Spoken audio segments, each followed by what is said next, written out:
The 8th of March, 1901, Volume 4. It was the cross that made Jesus recognised as God, the cross of pain and the cross of love.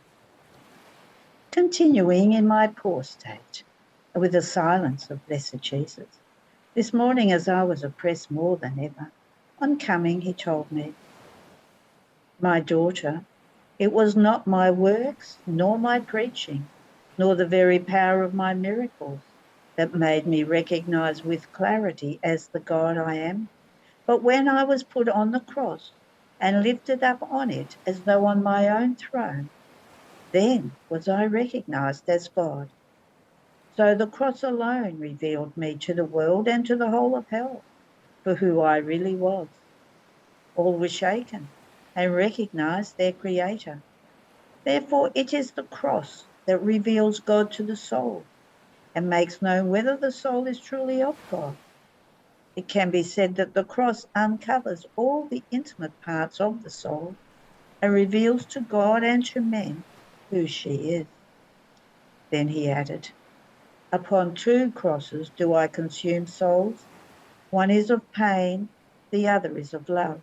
And just as in the heaven all 9 choirs of angels love me, though each one has its distinct office, as for example, the special office of the seraphim is love, and their choir is positioned more in the front of order to receive the reverberations of my love, so much so that my love and theirs, darting through each other, correspond continuously. In the same way, I give to souls on earth their distinct offices. Some I render martyrs of pain, and some of love, as both of them are skilful masters in sacrificing souls and in rendering them worthy of my satisfactions." End of the reading. The 8th of March, 1910, Volume 9. The upright intention is light of the soul.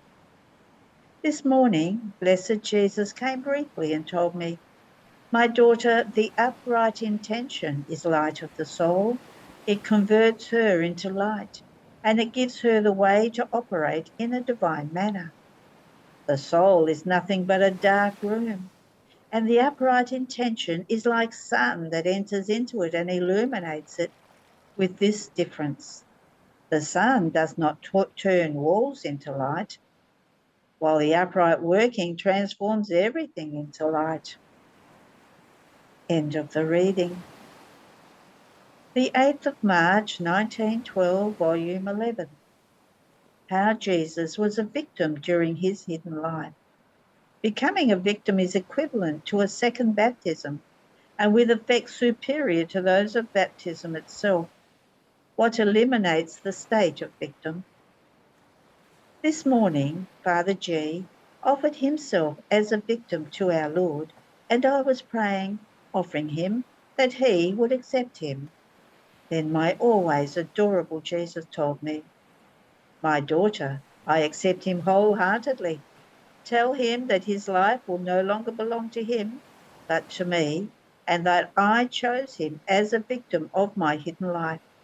My hidden life was victim for the whole interior life of man, so it repaired for the bad thoughts, desires, tendencies, and affections. All that the exterior of man does is nothing other than the expression of his interior. If so much evil shows on the outside, what will the interior be like? Therefore, the remaking of the interior of man cost me very much. It is sufficient to say that it took me as long as 30 years. My thought, my heartbeat, breath, and desire were always intent on running close to the thought, heartbeat, breath, and desire of man, in order to repair for them, satisfy for them, and sanctify them. So I chose him as victim for this purpose of my hidden life, and I want all his interior with me, united and offered to me, to satisfy me for the evil interior of other creatures. I choose him for this on purpose, since, being a priest, He knows better than others the interior of the souls, the rottenness and the stages in them. From this he can better know how much my state of victim cost me, a state in which I want him to take part, and not only him, but also others whom he will approach. My daughter, tell him of the great grace I give to him by accepting him as a victim, since becoming a victim is equivalent to receiving a second baptism, and with effects even greater than baptism. In fact, it is about rising again in my own life, and since the victim has to live in me and of from every stain, giving him a new baptism and strengthening him in grace, to be able to admit him to live with me. Therefore, from now on, I'll consider anything he does as mine rather than his own. So whether he prays, speaks, or works, he will say that these are my things. After this, Jesus seemed to be looking around, and I, what are you looking at, O Jesus? Aren't we alone? And he said, no, there are people. I attract them around you to keep them tightly to me. And I, do you love them? And he, yes, but I would like them to be more nimble, more trusting, more brave, and more intimate with me, with no thought for themselves. They must know that victims are no longer the owners of themselves. Otherwise, they would cancel the state of victim. Then, having to cough a little, I said, Jesus, make me die of consumption. Hurry, hurry, let me come. Take me with you.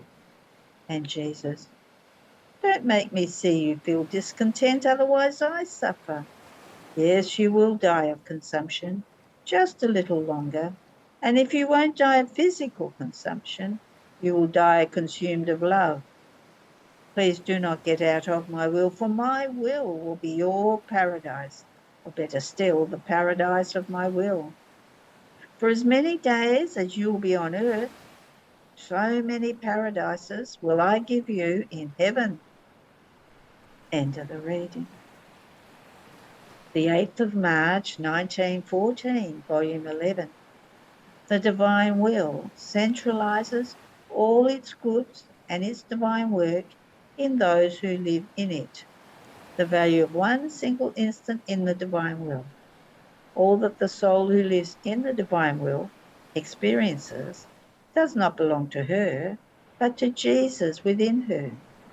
One who lives in the divine will cannot go to purgatory. Continuing in my usual state, my always adorable Jesus did not cease to speak to me very often about his most holy will. I will say that little which I remember. So, as I was not feeling well, Blessed Jesus came and told me, my daughter, the soul who lives in my will can say regarding everything I do, all this is mine. This because the will of the soul who gave herself to me is so much identified with my will that everything my will does, she does as well. As she lives and dies in my volition, there is no good which she does not bring with herself, since there is no good which is not contained in my will. My will is the life of all the good that can be done by creatures. Therefore, dying to this life, the soul in my will carries with her the masses which are celebrated, the prayers and the good works which are done, since all of them are fruits of my will. This is still very little compared to the work of my will itself, which the soul carries with her as her own. One instant of the work of my will is enough to surpass all the work of all creatures, past, present, and future. As the soul dies in my will, there is no beauty that matches her, nor height, wealth, sanctity, wisdom, or love. Nothing. Nothing can be compared to her. Nothing equals her. As the soul who dies identified with my will enters into the heavenly fatherland, not only will the heaven's gates open, but the entire heaven will bow to welcome her into the celestial residence, to honour the work of my will, which is in her. What can I tell you then of the feast and the surprise of all the blessed in seeing this soul completely marked by the work of the divine will, seeing that all which this soul did during her life, having done everything in my volition, each saying, each thought, work, action, etc., are many suns which adorn her, each one different from the other for light and beauty. And in seeing in this soul many divine rivulets, which will inundate all the blessed and flow also upon earth for the benefit of pilgrim souls, since heaven cannot contain them. Ah, my daughter, my will is the portent of portents. It is the secret to finding light, sanctity, and riches.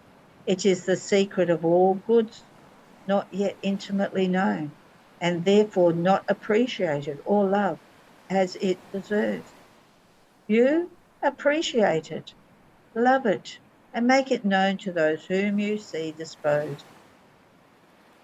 Another day, being in suffering, I felt like I was unable to do anything, so I felt oppressed. And Jesus, hugging me, told me, "My daughter, do not worry yourself. Try only to be abandoned in my will, and I will do everything for you. One single instant in my will is more than all the good you could ever do in your entire life."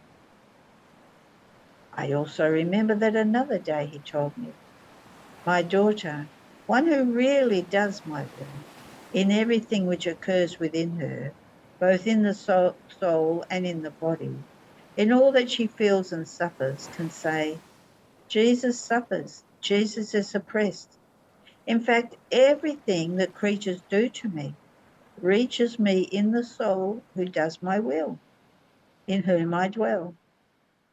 Therefore, if the coldness of the creatures reaches me, my will feels it, and since my will is the life of that soul, consequently the soul feels it too. So instead of troubling herself over this coldness as if it were her own, she should remain around me to console me, a repair for the coldness that the creature sent to me. In the same way, if she feels distractions, oppressions, and other things, she must remain around me to relieve me and repair as if they were not her own things but mine. Therefore, the soul who lives from my will feel many different pains according to the offences that I receive from creatures, but in a sudden way and almost in one leap. On the other hand, she will also feel indescribable joys and contentments. And if she must take care to console me and repair for the first, she must delight in the joys and the contentments. Only then does my will find my interest. Otherwise it would remain saddened and unable to accomplish what my volition contains. Another day he told me, "My daughter, one who does my will can by no means go to purgatory, because my will purges the soul of everything. After keeping her jealously during her life in the custody of my volition, how could I allow the fire of purgatory to touch her? At the most she may be lacking some clothing, but my will, before unveiling the divinity, will clothe her with all that she may lack. Then I reveal myself."